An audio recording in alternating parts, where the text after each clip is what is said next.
आज हम ड्राइंग के जरिए हम सारा जानकारी लेने वाले हैं जो कि ऑन ग्रिड सोलर सिस्टम का होगा। ऐसे तो आप नेट से जो भी फिगर डाउनलोड करते होगे उस फिगर में डिटेल्स में ऑन ग्रिड सोलर सिस्टम का जानकारी नहीं दिया जाता है। वो फिगर देखते हैं जो कि ऑनलाइन नेट पे हमें अवेलेबल मिल जाता है। जैसे कि यहाँ पे ये फिगर देख रहे हो ऑन ग्रिड का, जिसको हम लोग ग्रिड टाइड भी बोल सकते हैं। तो इस तरह कुछ फिगर मिलेगा आपको, जैसे यहाँ पे सन है और ये सोलर पैनल दिया गया, सोलर पैनल से कनेक्शन दिया गया इन्वर्टर का, और इन्वर्टर के बाद जो दो लाइन निकला है यहाँ पे, एक निकला है देखो यहाँ पे ऊपर गया है, ऊपर कहाँ गया नेट मीटर में, ये मीटर लिखा हुआ यहाँ पे, इसका मतलब ये नेट मीटर है। और इसके बाद कहाँ है ग्रिड में, तो ये कनेक्शन दिया गया। दूसरा जो यहाँ से निकला है ये चला गया कहाँ के होम, यानी घर पे हम जो यूज करते हैं वहाँ पे। तो कुछ इस तरह का ये फिगर जो है आपको ऑन ग्रिड का ये डायग्राम यहाँ पे नेट पे कहीं पे भी मिल जाएगा आपको। तो आगे हम देखते हैं जो फिगर मैंने ड्रॉ किया है कुछ इस तरीके का, स्टेप वाइज देखना, देन आपको समझाता हूँ मैं एक एक चीज़, ठीक है। तो यहाँ से स्टार्ट करते हैं हम लोग। 4 सोलर पैनल है, यहाँ पे देख पाओगे 1 2 3 4।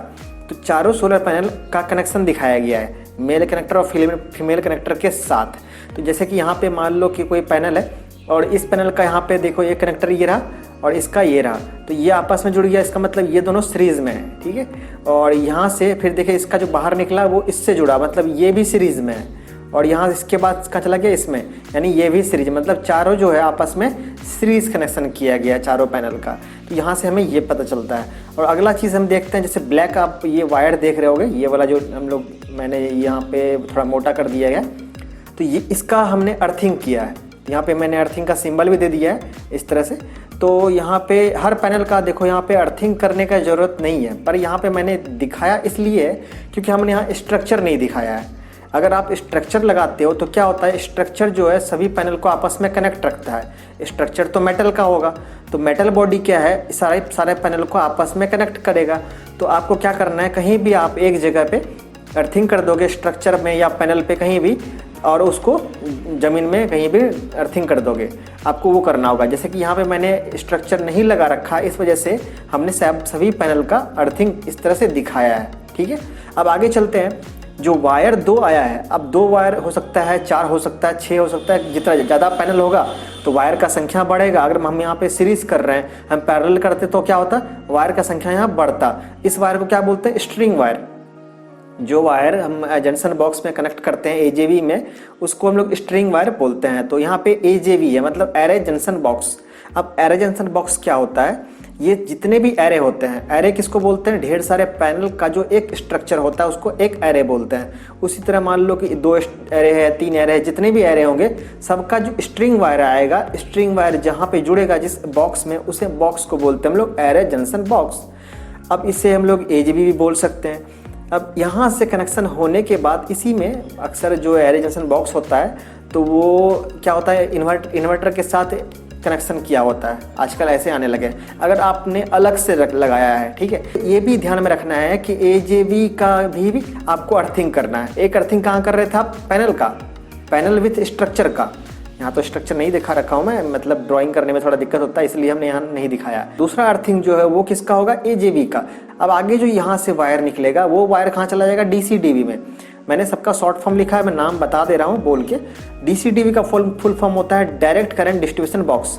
डायरेक्ट करंट डिस्ट्रीब्यूशन बॉक्स जो है, यहाँ से अलग अलग लूप बाहर निकलता है, मतलब डिस्ट्रीब्यूट करने वाला जो बॉक्स है, किसको, डीसी करंट को डिस्ट्रीब्यूट करने वाला जो बॉक्स है, उसी को हमने नाम दिया डायरेक्ट करंट डिस्ट्रीब्यूशन बॉक्स, ठीक है। तो यहाँ से देखो डिस्ट्रीब्यूट कहाँ कर रहा है, एक डीसी लोड में। हमने यहाँ पे एक डीसी लोड भी लगा रखा। मान लो कि अगर आपके पास आपको मन है कि डीसी कोई इक्विपमेंट चलाओ, यहाँ पे एग्जांपल के तौर पे बल्ब दे रखा है, अगर आप पंखा या फिर कोई सॉकेट या कोई और चीज़ भी यहाँ पे आप लगा सकते हो अगर आपको डायरेक्ट डीसी को चलाना हो तो एक ऑप्शन हम ये भी यहाँ पे दे रखे हैं। अगर मान लो कि आपके पास ऑप्शंस नहीं है और आपको कनेक्शन करना है तो कहाँ करोगे, तो उस समय दिक्कत हो सकता है। तो मैंने यहाँ पे एक ऑप्शंस दे दिया कि आप डीसी लोड भी कनेक्ट कर सकते हो, कोई डीसी चीज़ कनेक्ट कर सकते हो, ठीक।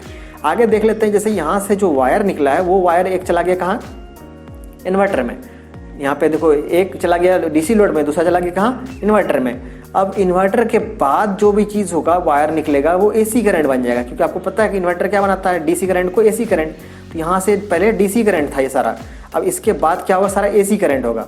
लेकिन हमें ये याद रखना है कि इन्वर्टर का भी अर्थिंग करना है, मतलब इन्वर्टर के बॉडी में अगर आप हाई एम्पेयर और हाई वोल्ट का सारा सोलर सिस्टम लगा रहे हो देन आपको इन्वर्टर का भी अर्थिंग करना है। तो आपको पूरा सोलर सिस्टम में 3 जगह अर्थिंग करना होता है, एक स्ट्रक्चर विथ पैनल का, एजीवी का और इन्वर्टर का। ये 3 अर्थिंग मस्ट है सोलर सिस्टम में करना होता है, तभी आपको सब्सिडी भी मिलेगा। जी हाँ, ऑन ग्रिड में अगर आपको सब्सिडी चाहिए ना तो ये 3 तरह का अर्थिंग आपको दिखाना पड़ेगा। जो गवर्नमेंट से आएंगे लोग सब्सिडी के लिए पहले वेरिफिकेशन करेंगे तो प्रॉपर अर्थिंग वो चेक भी करता है। ठीक है, तो आगे देख लेते हैं। यहाँ से जो बाहर निकलेगा वायर वो एसी वायर कहलाएगा, मतलब एसी करंट कहलाएगा।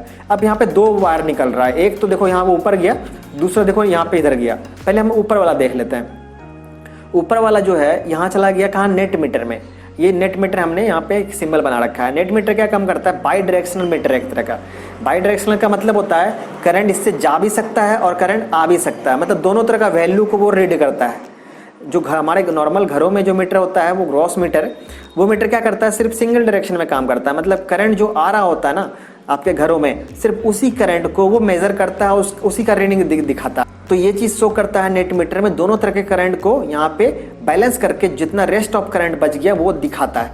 अब ये करंट कहाँ जाएगा, तो जब वो पोल में, पोल से चला गया ट्रांसफार्मर से जहाँ पे जाना है ग्रिड में, तो आपको देना कहाँ है, आपको ये नहीं कि आपको ग्रिड में देना है या ट्रांसफार्मर में देना है या पोल में देना है, ऐसा नहीं।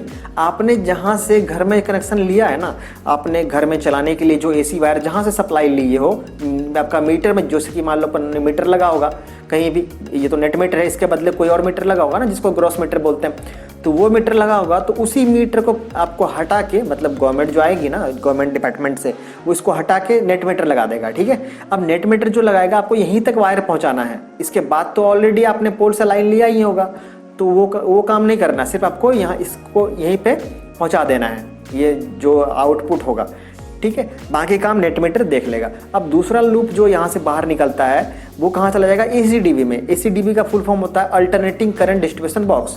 जैसे यहाँ पे डीसीडीबी था ना, जिसको हम लोग बोले थे डायरेक्ट करंट डिस्ट्रीब्यूशन बॉक्स, उसी तरह एसीडीबी को बोलते हैं हम लोग अल्टरनेटिंग करंट डिस्ट्रीब्यूशन बॉक्स। अब अल्टरनेट करंट मतलब एसी करंट को डिस्ट्रीब्यूट करने वाला जो बॉक्स है उसी को बोला हमने एसीडीबी।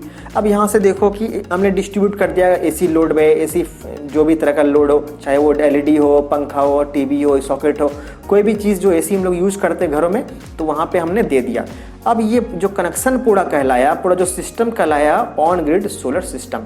अब यहाँ पे एक और इंटरेस्टिंग चीज़ बता दूँ मैं आपको कि ये जो ऑन ग्रिड है ये और भी एक तरह का हो सकता है। जैसे कि हम लोग एक डोमेस्टिक, एक कमर्शियल, 2 तरह का हम लोग सोलर सिस्टम लगाते हैं, एक डोमेस्टिक, एक कमर्शियल। जैसे कि आप अगर कमर्शियल लगाओगे, मतलब सिर्फ आप मान लो कि अगर आप सिर्फ बेचने के लिए लगाओगे, तो उस कंडीशन में क्या होगा, ये वाला पार्ट स्किप हो जाएगा। यहाँ से देखो ये वाला पार्ट स्किप हो जाएगा, ये वाला पार्ट नहीं होगा, एसी वाला पार्ट नहीं होगा, बाकी ये वाला पार्ट आपका होगा।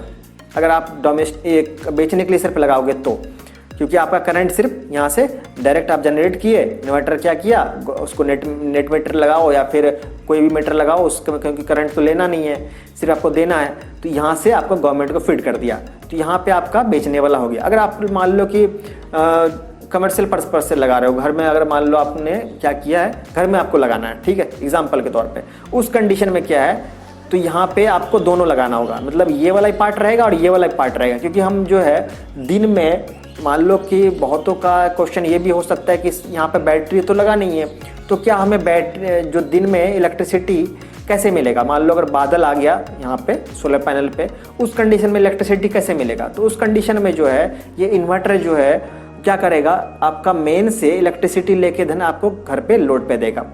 मतलब अगर दिन में ये काम कर रहा है, आपका जो सोलर पैनल काम कर रहा है, एग्जांपल के तौर पे 2 यूनिट बिजली बना रहा है, जिसको 2 किलोवाट बोल सकते हैं हम लोग, तो उतना बिजली बना रहा है, और आपका घर का जो दिन का टाइम में 1 किलोवाट यूज़ कर रहे हो, तो क्या करेगा, 1 किलोवाट आपको यहाँ पे देगा, बाकी 1 किलोवाट वो ग्रिड में फिट कर देगा।